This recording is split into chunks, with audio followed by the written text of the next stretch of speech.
Here, this is an interesting photo opportunity that came up. A Philadelphia Federal Third Circuit Court of Appeals judge wished to have his portrait with the President of the United States who appointed him to the bench, President George H.W. Bush. And so an opportunity came up to take their picture together. It all materialized overnight. I didn't get much notice about this. And so the way this went, it went a little backwards than what we expected. The judge and I conversed by the phone ahead of time, and we made some plans that first the priority was to get just the two of them standing together. And if there was time, we'll put his wife in between. And if there's time for that, maybe a few informal shots would be nice.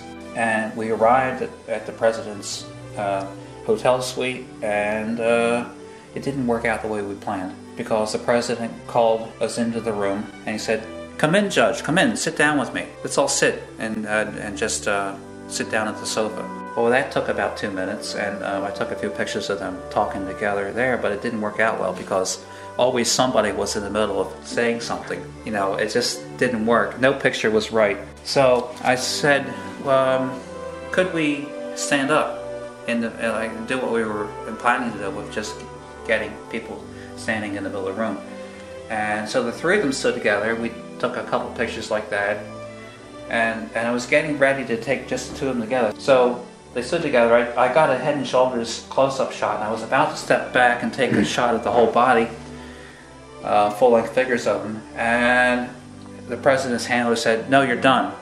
There's going to be no more pictures. You're done. You've taken more than 3 good pictures. We said you could take 3 good pictures, and you've taken well more than 3. I had to admit to the judge that I didn't get the picture I was hired to take. Over the next week in Photoshop, 40 hours of Photoshopping, I was pulling my hair out because I had to make what we didn't get. So here's what happened. I said to the judge, I said, "Listen, I didn't get your body shot the right way. I'll meet you at your home, and I'll take another picture of you with the same light setup." The body was from a different location, and I dropped it in.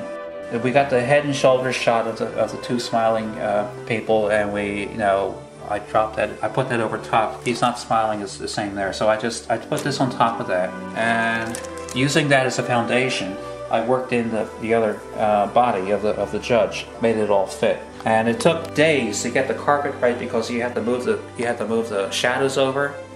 So the whole carpet came from a little piece up here, and painstakingly I kept warping it and piecing it in until it came out right. I understand that Michelangelo was really good at Photoshop.